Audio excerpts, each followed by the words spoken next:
Strap yourself in, because we're set up, switched on, and ready to go.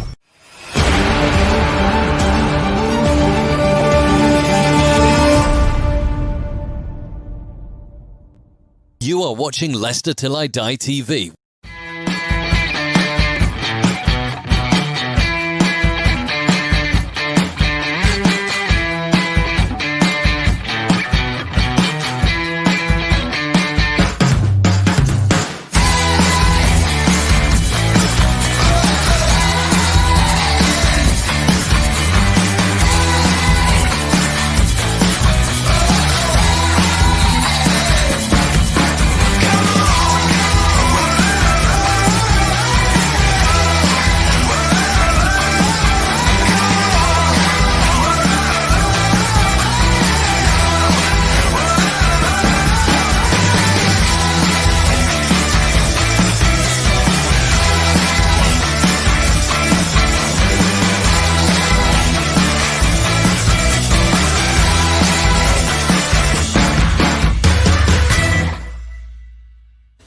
Hi everybody, Jerry Taggart here. Now be sure to watch Chris and Leicester Till I Die TV by subscribing on YouTube and following them on social media for all the latest Leicester City news and information. Come on you foxes!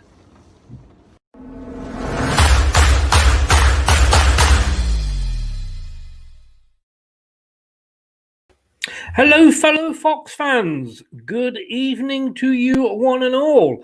It's Friday night, it's got to be the Opposition View show, hasn't it? To be honest with you, who knows this week and next week as well. So many games coming along. Pick a night, pick a show, we'll put it together for you. This is Leicester Till I Die TV and you are watching Chris and Craig.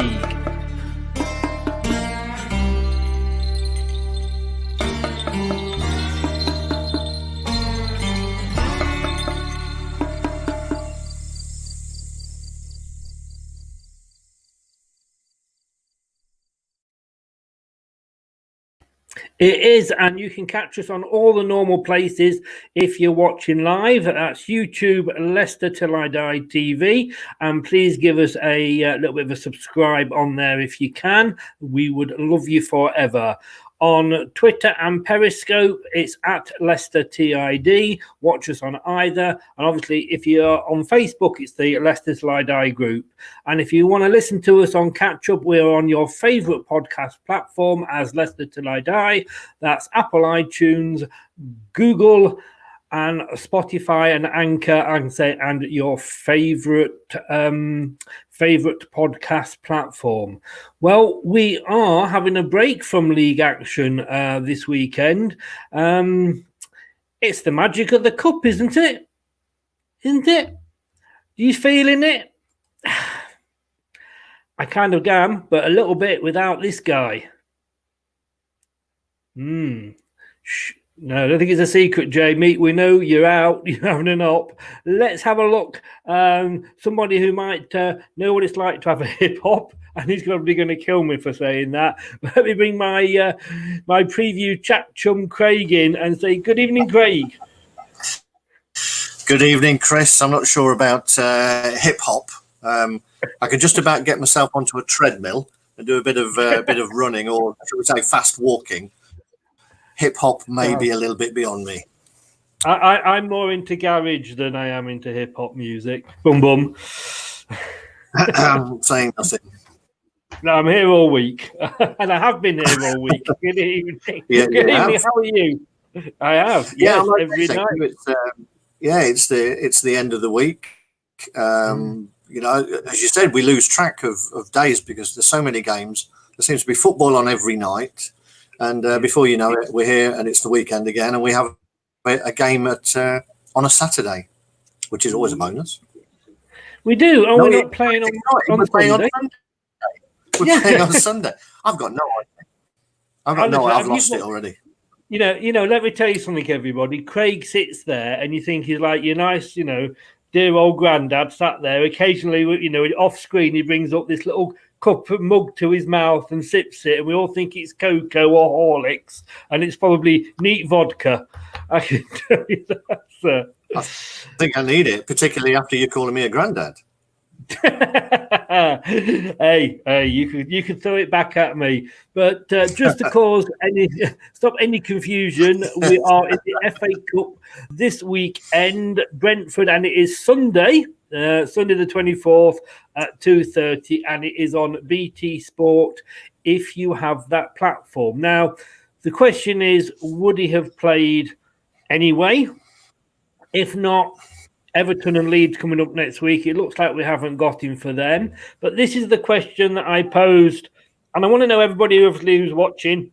Let us know your thoughts. Come on, say hello to us and stick your comments in for us to read out. But I did ask this in the Facebook group and Twitter earlier, Craig. Do you think we are? No. I think we're much more than a team that relies on Vardy these days. Yes, he'll definitely be a loss to us. He'll be a loss to any team. And he's not been scoring, but he causes problems for the opposition. I mean, the second goal we scored against Chelsea was mainly because they were too busy being concerned about Vardy to allow Maddison to slip in around the back. So, he does a lot, even when he's not scoring. But I think we're not a one-man team that we may have been last season, or definitely a couple of seasons before. He would have been a bigger loss. But I remember, when we won the league, there was all that talk. He got sent off, didn't he, against West Ham, and then that ban got extended because of he didn't leave the pitch, and everybody was saying, "Oh, we're going to drop points here and there." And I think we won the next game 4-0 against Swansea. So I think we have goal scorers. We did have Ujoa then. We didn't have Nacho or Perez. That's true. But would we have been saying the same about Ujoa this season as we've been saying about them? We don't know, because he would have been a bit part player coming on for 10 minutes here and there. So we don't know. It's an opportunity, isn't it? That's for sure, for Nacho or Perez, whichever way he chooses to go. But it's definitely an opportunity for one of them to, definitely for Nacho to show that he has a future at the club. Now it's up to him whether he can grasp it and show that he does. The rumours that I've seen about on a few sites today, as I have been surfing the web, is that this might be Nacho's last chance. Well, do you mean the game at the weekend, or the next few games? The next few games while Vardy is out, because he does seem to be the choice, the only choice, if you like, because Perez isn't an out-and-out striker. He does seem to be the choice to come on if Vardy is injured or needs the rest. And not just against Brentford, but looking towards Everton and Leeds as well. Definitely, I think it is. I think unless there's a deal already underway in the background, I think it's too late to go out and find another striker. I think they'll wait until the summer, and because of that, I think you're right. It is Iheanacho's last chance. He's now been presented with an opportunity that he probably wasn't expecting. He may have thought he's going to get the odd game here and there. As it stands, he's got a chance of having 3, 4, 5, 6 games in a row. So I think we'll get a much better idea of what Iheanacho gives to the team and for forthcoming seasons after the run of this game. So it's his chance. He has to grab it. Otherwise, I think his time with us is over. We've got B High here saying hello from Mongolia. Good evening. I don't think I've ever spoken to another Leicester fan from Mongolia. How the devil are you, sir? Hope we're coming over loud and clear. You say good evening. Probably coming over loud, not particularly clear. Long time since we've been clear. Mark, good evening to you. Thanks for joining us. Now, Mark does the transfer show with me, and I'm going to bring something up that Mark's been saying for a while. He'd like to see Barnes up top or second choice Perez, but no, please God, not Iheanacho. I agree with him a little bit. What do you think about Barnes up top? For me personally, and I respect everyone's opinion, it's a no. he's come on a lot this season in the position where he's being played. I think to now move him out of that and expect him to do something completely different could throw him out. I mean, he's better getting the ball to his feet, turning and running. I'm not sure he'll be able to do that in the middle when he's got a big lumbering centre half up his backside, to be honest. He'd have to play more of the game, I think, with his back to goal, which I don't think he's particularly comfortable with. So I think you could do that, but very much like when we put Ndidi to centre half, I think you're plugging a gap, but you're losing something as well. And I think if we did that with Barnes, we'd be plugging a gap, and we've still got to find somebody to fill the gap that Barnes did. So for me, I would go with Iheanacho, and as I say, I think Perez could do a job as well. Very different players, but I wouldn't want to see Barnes move from where he's been playing very well recently. We have been saying, as Leicester fans, one and all, we need another striker. We need another striker. We've been saying it for the past 2 or 3 windows now, and could this see a speeding up of us getting that extra striker in? And I mean, this is the guy that's always been linked with us, obviously, with Brendan, and it was somebody that Mark brought up on the last couple of weeks, actually, on the transfer show, that the links are getting stronger and stronger. He knows him. He's played with him. He obviously brought him or took him to Celtic, and we've seen from Benkovic, he's not just going to go back to Celtic and say, because you did well for me in Scotland, you're going to do well in England. But he does seem to like this guy. I think he does. I mean, what he's come out and said in recent weeks is that he knows what standard of player he is. As I say, unless they've been working on a deal, it's probably a bit like, I'm sure Celtic wouldn't want to be selling their main striker with very little time to get a replacement in for themselves. Although the flip side of that is that they're definitely not going to win the league. I mean, that's categorical. There's no way that they're going to catch Rangers, so they might as well say goodbye to that. It's whether they think they need him to ensure getting into Champions League or Europa League, or at least getting into Europe. But with him being out of contract as well, whether they think there's an opportunity for him to cash in and get at least some money for him, and if there may be a deal to be done. I don't think we'd go out and splash 30 million that they wanted. If there was a deal at half of that, then we may be tempted. But as I say, I think we'll find out a lot when I think Iheanacho will play at the weekend, and I think Brendan may make more of a decision based on the showing that Iheanacho gives us at the weekend. One player that has also not been linked with us, but the fans are shouting for, and I brought this up yesterday last night in the opposition view, and we happen to be playing them tomorrow, and he's not playing because he was sent off amazingly in the 95th minute. It always makes me laugh when a player gets sent off at that point in the game. But Brendan could have a quiet word with his opposite number, Thomas Frank, maybe, and say, can we take him back on the coach with us?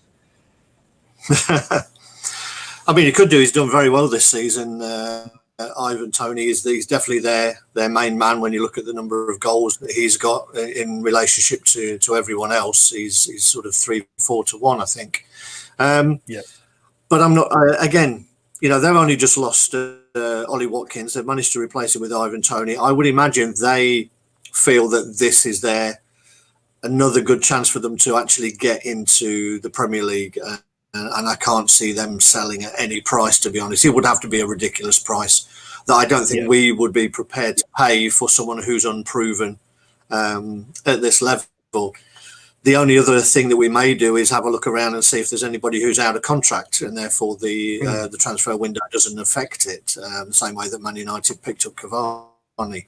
I'm not saying that we're going to get somebody of that ilk for those sort of wages, but there may be the odd player who's out of contract that we could pick up that could do a job. Diego Costa is free, of course. I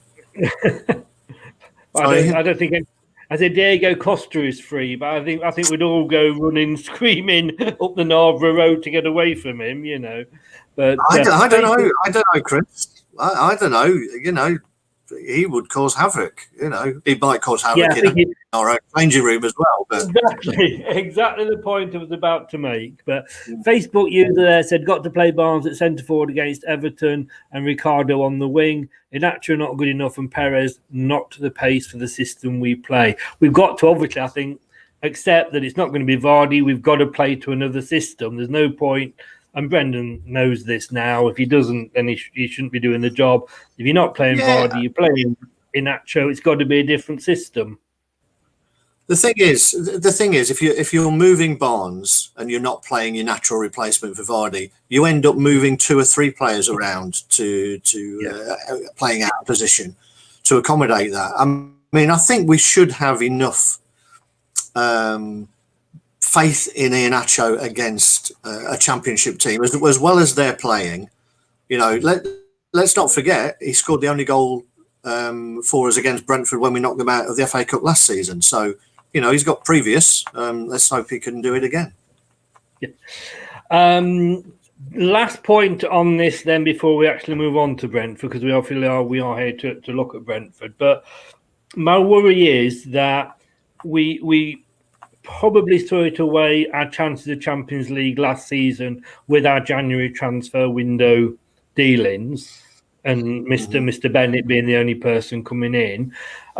Whilst we are in a lot stronger position now than we were at that point last year, and we know, you know, there's non-starters that you could bring in that have had to come in, or Brighton's come back, Fuchs came back.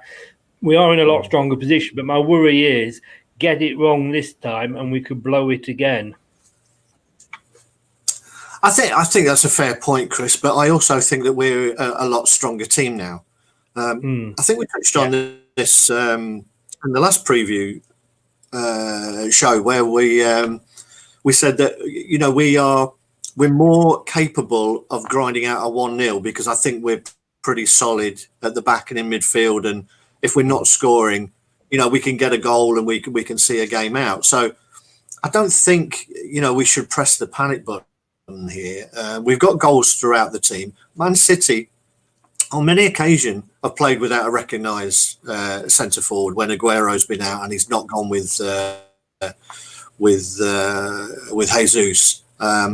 You know, he's placed false number 9s or whatever. I'm not saying that we're at the same level of Man City, but, you know, it causes the opposition a different kind of problem because centre halves like, you know, nothing a centre half likes more than knowing who he's marking, and somebody who just plays, you know, backing up to him. That's fine.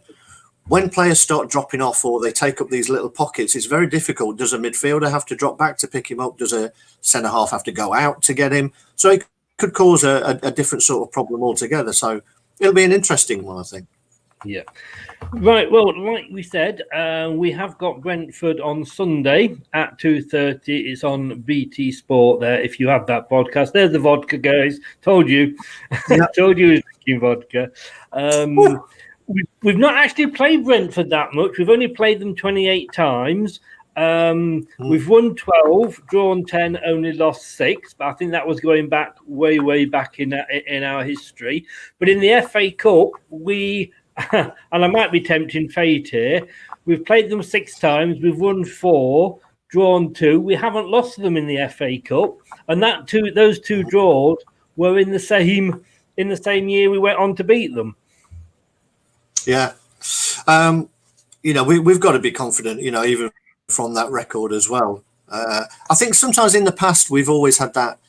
You know, it's the classic Leicester City inferiority complex where you think, oh, we've got a team from the Championship and we're sort of a middling Premiership team, but we're not. We're a team that's at the top of the table now, and we shouldn't be arrogant about it or be complacent. That's the last thing we should be. But we should think that we have enough to beat a team such as Brentford, particularly when they're missing their top goal scorer. You know, there are other couple of players who chip in with goals. I think it's De Silva and Bueno. You know, decent players, but also, you know, they run out of steam a bit. I've noticed that they get substituted in most games. To be honest, they've not completed more than half the games that they've played in. So, I think we've got enough, and that record should stand for me. I'd be very surprised if they turned us over. The interesting thing is that the last time we played them, like you said, 25th of January last year at Brentford, we won 1-0. Inacho scored after 4 minutes. That was the longest 86 minutes, or one of them, of my life. I think I think Brendan's, and we're going to come on to who you think he'll put out against Brentford. But even if it is and I'd say reserved, second string, whatever you want to call them, it's a lot stronger than when we used to be doing that under Twell against Newport. Oh, definitely. I mean, it'll be interesting because Brendan has said, or he said in the previous round, that he was taking the FA Cup very seriously, and he played a very strong team in the last round. Yeah.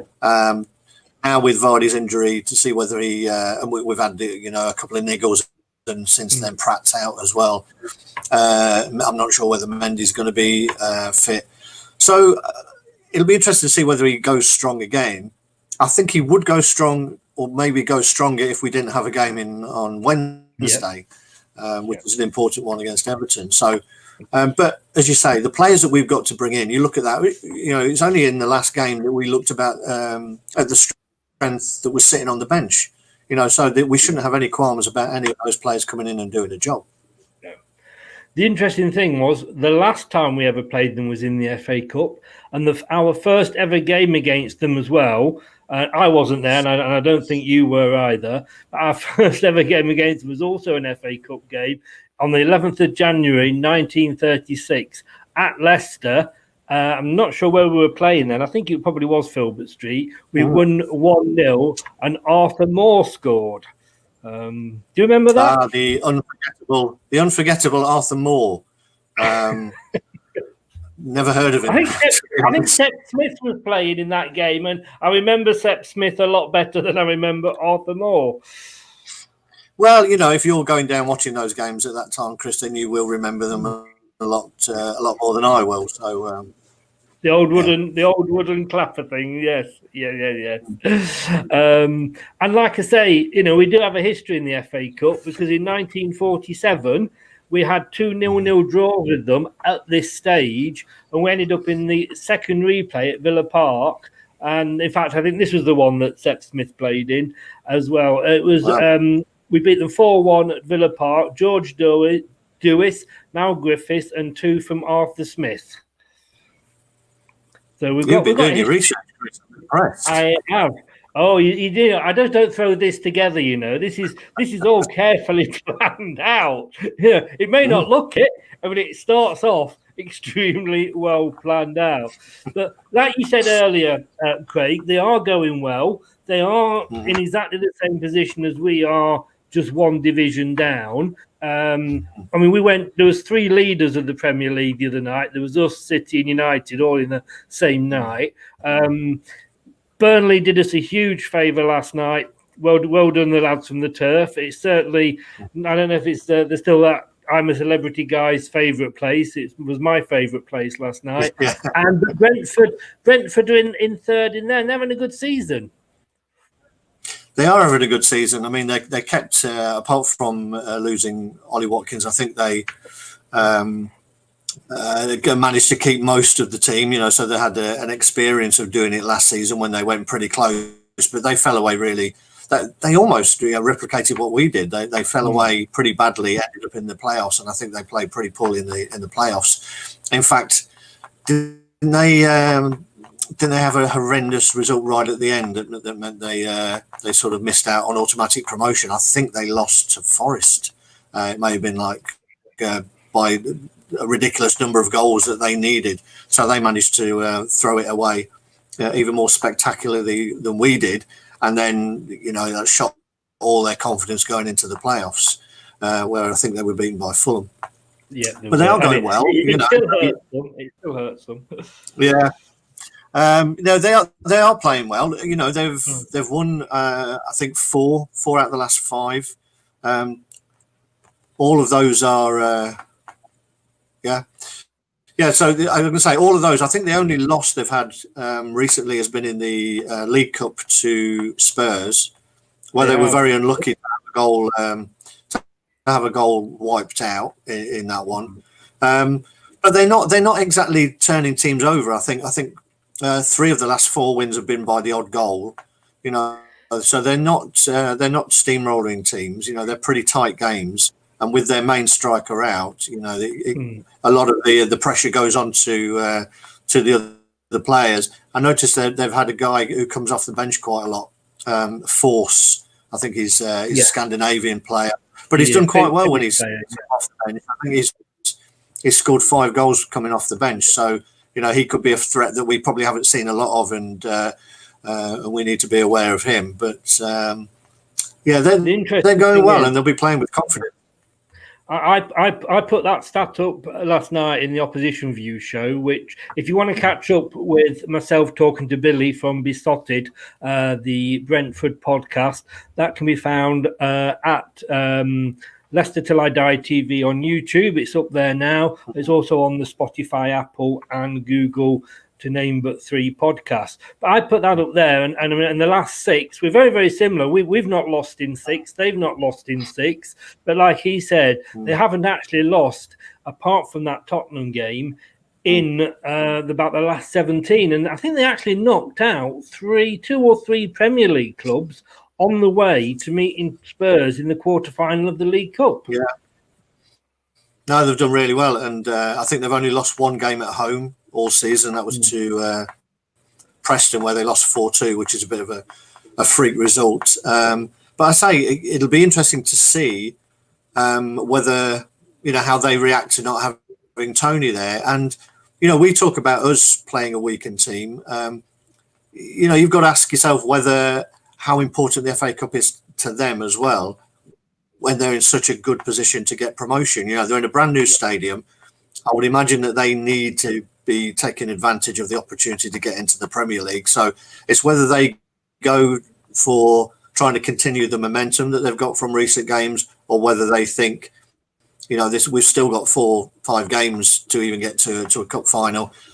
Is it really worth risking 2 or 3 players against a Premier League opposition, when we know we've got tough games coming up as well in the league? So team selection for both teams is going to be a tricky one for the managers to get right, I think.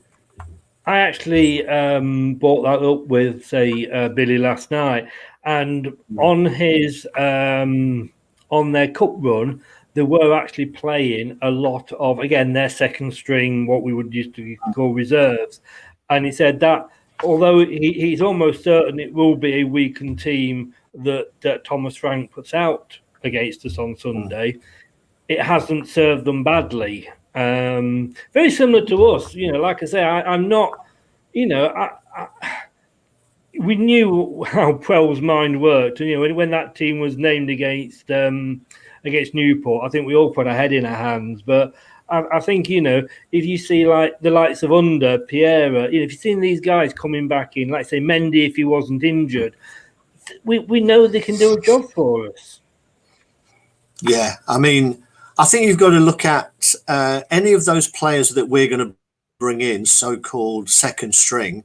Would they get into a Brentford side? And they probably would, to be fair, because they're of that standard. So if you're thinking that along those lines, then we should still have enough strength. And these players have not been not used, you know, because we've had Europa League. They've had experience this season. They've had a lot of opportunities to be on the pitch. It's not like we'd be putting people in who are totally fresh and haven't got to the pace of a game this season. They've all had minutes on the pitch. So whoever comes in, whoever he chooses, should be able to do a job.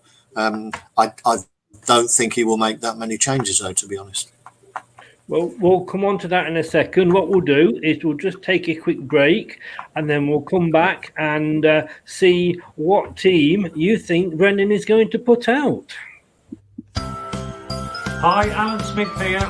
Be sure to watch and listen to Chris on Leicester Till I Die TV. You can also subscribe on YouTube and various social media channels. Up the Foxes! You are watching Leicester Till I Die TV with Chris and Chumps. YouTube, Facebook, Twitter, Instagram and Pinterest. All you need for everything Leicester City FC. It's Leicester Till I Die TV. Now available on Spotify. Got to ask you this. Is this still the magic of the cup for you, Craig? It is, but it's interesting because I had a conversation today at work. One of the guys I work with, two of my directors. One's a Manchester United fan and one's a Liverpool fan, so they've been having mixed feelings over the last few days. And we were talking about, would we take winning the FA Cup over finishing in the top four? And I think in every previous season, I'd have said, no, we want to win the FA Cup. I still want to win the FA Cup, but from the way that we know the owners are trying to build the club, finishing in, at least in Europe and definitely in the Champions League, means that the club's progress will be quicker. We'll be able to attract better players. We'll be able to keep players, and so that the better we get, the bigger our club becomes, the more well we perform. It becomes that dilemma of, is getting into Europe and the Champions League more important than the FA Cup? And I can, as a Leicester fan now, I can understand that conundrum, as it were, as I say, because if we have really talented players who think they should be playing on a European stage, then we need to be playing in Europe on a regular basis. Otherwise, they will be picked off by other clubs. So it's a tricky one. I think this season we've got a good chance. We know the draw that we've got next. So it's either Brighton or Blackpool, which you would be confident about. Brighton are no mugs if they get through that. But then you're into a quarter final and then it starts getting sort of tangible. You're a game away from Wembley and 2 from the cup final. So I think this year, I think Brendan will have a go at it, but I can understand the more the club develops how that conundrum is a difficult one to solve when it's Champions League versus FA Cup. Indeed. Good evening, Rob. Evening, guys. Sorry, he says he's sorry he's late. Well, I hope you brought a note, and I'll expect that note emailed to me by the end of the programme, giving a very good reason why you're late and why you haven't brought your homework with us. Everybody that's watching, we're going to go through a team in a minute. Let us know what you think. Would you, not win the league, don't get me wrong, would you prefer a top 4 or the FA Cup? Maybe in an ideal world, maybe finish 5th again, win the Europa League, get into the Champions League that way, and then also win the FA Cup. In a perfect world, maybe. But FA Cup or top 4, guys, what would you prefer? And of course, both would be nice. Again, Louis, good evening. Welcome along. Thanks for joining us. We were just saying that earlier. We've set a striker every window for about the past 3 or 4. It will be interesting to see if Brendan does do anything. Anyway, looking forward, it's that time when Brendan is fired and Craig is appointed into his position, and he's going to give us what he thinks Brendan will go for formation and lineup. And I think we all know now, obviously, we've got to have somebody different up top. But I guess we're starting with Schmeichel, are we? Well, he played him in the last cup game when I expected him to play Danny Ward. So I think he'll go with Casper again. I think he offers more than just being a goalkeeper. You can hear when the fans are not in and he's being picked up by the microphones. You can hear how vocal Schmeichel is, and therefore how important I think he is to the rest of that back 4. I think he'll. His sweeper keeper moment. Oh, geez. Yeah, I won't tell you what I said at that point when I saw him coming out the left-hand side of my screen. He came off. They're all very well, aren't they, when it comes on? I don't know. I did think he was going to do the scorpion kick. I was very disappointed. That was his ideal opportunity to do it. But anyway, Craig, back to yourself. So you've got Casper in goal. Normal formation? Yes, I think so. I don't think there's any reason to change I don't think we shouldn't be, looking to change based on whatever formation they play. This works for his players, know their jobs, they know where they fit into the formation. So I think we stick with it, and I think the fullbacks will be the same. I don't think he'll change anything now. I think it'll be Tim and JJ. I think JJ's played every minute of every game this season. So, but the guy's engine is unbelievable. He just gets up and down. It's a shame he couldn't head a ball properly to put us 3-0 up in the last game. But I think he'll stick with those. I think there'll be a change at centre half, though. I almost went for a total change on both centre halves, and part of me thought, I wonder if he'd play Wes Morgan. But I think he'll stick with Johnny Evans just from a experience point of view. Evans has been playing pretty well. He doesn't get overly overrun in these games, so it's not so big a deal for him to play Sunday, Wednesday. But I think he'll play Soyuncu in this game and give him a run out. He's due a run out, and this would be the ideal opportunity to give him a start, wouldn't it? So. Yes. Yeah, I think so, very much so. I'm not sure the state of fitness of Mendy, but I think he'll go with Ndidi again. Ndidi's come back and he's looking his imperious self. He's been great in the last couple of games. So, so Ndidi in there. And again, I don't think there's going to be many changes. I think Pratt may have played if he had been fit, but I can't see him changing anything. So I think it'll be Albrighton, Perez, Tielemans and Barnes. I'll say that nothing will change, but I think he'll play Perez over Maddison in this one and bring Maddison off the bench if he needs him, just to give him an extra little bit of rest. We can see that Maddison's coming into form. He seems to have his mojo back, as it were. He's loving being in front of the cameras, doing his post-match interviews, which are becoming some of the longest interviews I think we get after a match at the minute. So I think he'll play Perez, and he can be that sort of extra forward runner. And then I think he's going to play Iheanacho up top. Yeah. I think you're right there. This even if Vardy was fit, don't get me wrong. I mean, at the moment, I am Iheanacho's biggest critic, I suppose, and I give him a lot of stick, as do sort of other players, But I would love him to do well. I was, very, very excited when we bought him. I thought he and Vardy would make a great front two, and we'd scare every single defence in the league. Wasn't to be. They couldn't play together.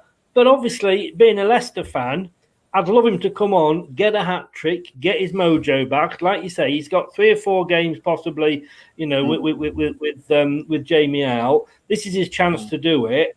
And I really, really want him. And I've defended him in the past when we've been having this argument. I know, say, Mark, who does the European and the transfer show with me, he doesn't like him at all. And I've defended him against Mark. Lost my patience with him recently, but I hope he comes good. I think we all do, to be honest. I mean, there's definitely a player there. I think he's very much like the guy who replaced him at Man City, Jesus. I think they are both similar players. They're not quite as good as the guys they're having to try and replace. They both seem to be confident players. I mean, let's not forget, Iheanacho was, going back a few years, I think he was player of the tournament in the Junior World Cup, when in the Under-17 World Cup for Nigeria. He was player of the tournament there. Man City saw enough to take him on board. Yes, they let him go, but I think a lot of that was the fact that they were getting a decent amount of money from us for him, and he was only coming off the bench. So there's definitely a player there. They thought enough of him. Sorry to interrupt, Craig. They thought enough of him to have a buyback clause in. Exactly. You don't do that if you don't think that this is going to benefit him going away, playing in a different team and come back a better player. So they wouldn't have put that in if they didn't think there was a player there. I just think he's a confidence player, and this opportunity now of getting a run of games could be the making of him. I think what we don't want is for it to go to a penalty shootout, and then I'd like him to stay as far away from a penalty as possible. In fairness, Jamie's missed them as well, hasn't he? In the past. That's true. I think the interesting thing, Chris, and I've made a note of it here about that team that I've put out, is the under factor. Now, you know, I think we were all wondering why he's not getting more pitch time, and then a story emerged saying that based on the number of games he plays for us, the automatic buy gets triggered. Now, obviously, none of us know how many games that is, and it may be that Brendan isn't sure, so he's in a quandary as to, does he give him the pitch time to prove himself, but that may trigger an automatic buy that we have to buy him, or does he wait until later in the season when he knows that he's got another half a dozen games that he can play him in? And he'll try him then. I don't know. It'd be great if somebody at the club knew exactly what was in that loan contract, but it does cause a bit of a problem if there is a set number of games. I did hear that myself about him, and I raised it on the transfer show because we had a bit of a chat with Mark, concentrating on under.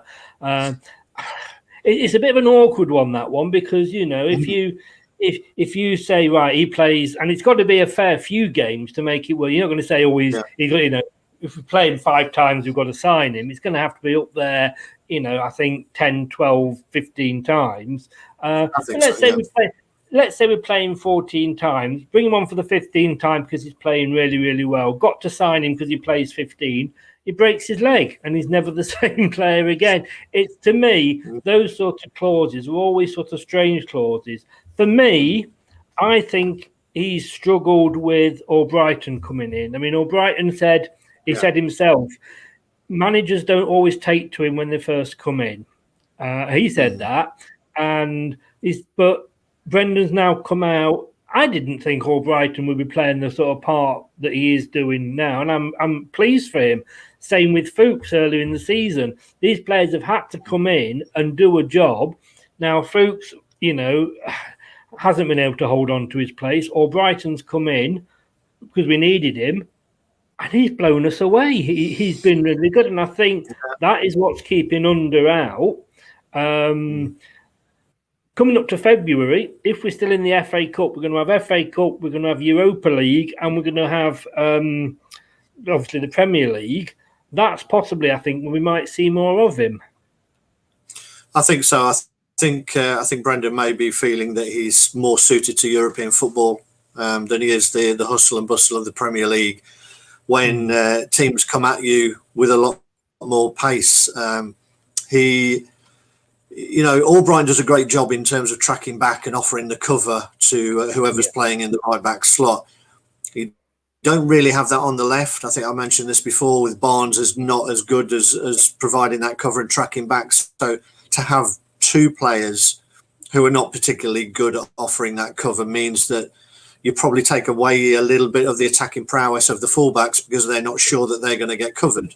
So it's a difficult one to have 2 out-and-out wingers. I think when he played him before with 2 almost out-and-out wingers. He was playing with 2 more centrally minded midfielders, or it was when he was playing his back 5 with 3 centre halves. So he didn't really need that cover because he had it back there. So I don't think Brendan's found a way of getting him and Barnes in the team at the same time, and there's no way that you can drop Barnes. So no, it's a tricky one for Under. It is, but it's a good thing for Brendan to have, because he's got the headache of having and he is a decent player. You have to question. He did come with the rumours of an attitude, and you've got to say, if he's that good, why wasn't he sort of playing regular first team football? But you could say that looking back, Mahrez, Kante, and all these other players we got from abroad. But Rob's just. But I think we will see more of Under. I think, like I say, once we get into playing more games again, and I think his injury didn't help. Rob's going to made a point here, and I've written this down to ask you after the under one. Is you've not gone for Pereira at all in there. Now, there's a lot of rumours that to accommodate Pereira, or let's call him Ricardo, it's easier. To accommodate Ricardo, it would mean, again, probably dropping possibly Albrighton. I'm just not sure this is the right game to bring Ricardo back. For me, he's on the bench, and you could give him another 20 minutes. I think, Brendan has been in the past quite cautious about bringing his players back. The only time that he's brought Ricardo back and he brought Soyuncu back, they both picked up injuries again. And since then, when people have got injured, he's been very reticent to throw them in almost from the start of a game. They've been getting 20 minutes here, 20 minutes there, and building them up slowly in an unknown quantity of a certain respect in terms of Brentford. I think it just may be a little bit too dangerous to bring Ricardo back for that, knowing that you've got a big game in a couple of days when that may be the one to bring Ricardo back for, if he doesn't think Albrighton can do a job on both games. So I would err on the side of caution and just put Ricardo on the bench. I think it's just wonderful that we're actually just sat here having this conversation about, can we afford to drop this person? And but this player is so good, surely he should be in the team. It's been a long time since, as Leicester fans, we've been able to talk in this way. Yeah, it's a great problem to have, isn't it? We talk about strength in depth and building a squad to be able to compete in all these competitions. And fair play to Brendan and his backroom team. They seem to have quietly managed to pull together, a very good squad. With one or two coming through from the youth team, the likes of Luke Thomas, picking up these sort of bargains for Fafana, JJ. I was talking to the Liverpool fan today and their problems at centre half, and saying, where was their scouting network? Picking up someone like Fafana, and what they wouldn't give now for someone like him to slot in there, because I think that's the root of all their problems that they're going through at the minute. But no, we've done a great job in pulling this squad together. We have, and it was, we get that praise, and people say we don't often get praise, but the last few games we have been getting praise off the commentators, and it has been for our scouting system, and it's probably as good now, you could question, as it was in the old, Pearson, Shakespeare, Walsh era. And when you look at that, that bench, when we looked at, the last game, I'm like, that could be your first team. Yeah, that would have been a decent team last year, wouldn't it? The fact is that we seem to be going about, we have a pattern now. It appears that we have a pattern of going and finding sort of particularly unknown gems, paying the money where we have to. I mean, let's not forget, we did pay 30 odd million for Fafana. So, it's not small change out of the back pocket. But we felt that he was a prospect, and there was a resale value to him. And while we are building, then we do have to think that. And I think Leicester City fans have to expect that we will probably sell one player a year, in the same way, Dortmund do in Germany, and Atletico and places, teams like that, those that are not quite at the top but are trying to slowly build. So I think we should almost brace ourselves for the fact that someone's going to go in the summer. But, when we've done that in the past, we've always panicked, but we've always brought in someone else. You could say, Ricardo could go in the summer, but we've got Castagna and JJ who could fill in perfectly well at the minute anyway. So it's a really good place to be, isn't it? It is, and it's a difference from being a selling club, which, let's be honest with you, we were for many. You and me will both remember, and sort of nearly at the end of the of Barry Pierpoint's book, and back to the 90s. If we didn't sell a player, we were out of business. That's how we survived. Yeah. Now we sell a player on our terms if we want to, and if we've got somebody there ready to come in, or we've got our eye on somebody, But happy days. Exactly. Happy days. The treble is still on. It is indeed. It is indeed. Although I'll just take one of them. Yeah. Okay, which one would you take? It would be great for me to win the Europa League, because we'd have a European trophy in our cabinet. Plus, we know we'd be in the Champions League. So, it's strange, but that brings more reward than the FA Cup brings. So, and it may well be, dependent on the draw that we get. It may be our best route. Yeah, and to be totally honest with you, I am in total agreement with you. Out of the three, I know. This is being recorded, and it's not. I can't even say it's fake news now, because even he's gone out of the office. But like you say, I mean, I think for us, finishing second, third, fourth would be an achievement in itself. Somebody said earlier, we have won the league. Winning the Europa League would guarantee us Champions League, and it's a European trophy in the cabinet. Craig, thank you so much, sir. Enjoy the game on Sunday. You're welcome. Thank you very much. I remembered it's Sunday, so I'm going to say you'll probably watch it on Saturday. Do you want me to send you a reminder on Saturday not to watch it? I'll tell you what, if I watch it on Saturday, I'll let you know the score so you can put a bet on for Sunday. Good man. And we shall see you next Tuesday for the preview show, one night in advance of the Everton game. Yes, indeed. Yeah. Yes. Great. Well, enjoy it, and hope we're looking forward to a Blackpool or Brighton fifth round. Indeed. Thanks very much, Craig. Take care. All the best to your family. Stay safe, mate. Thanks a lot. You too, Chris. Thanks, everyone. Thank you. So that's my chat chum Craig on the preview show, and Brentford on Sunday. Don't forget, Sunday at 2:15. Sorry, 2:30. He's got me at it now. 2:30. It's on BT Sport. It's Sunday the 24th, and that's away to Brentford. And let's hope, we're looking at going through to either Blackpool or Brighton. Wouldn't it be nice, Wouldn't it be nice? Beat Brentford, get Blackpool into the quarters. No disrespect to Blackpool.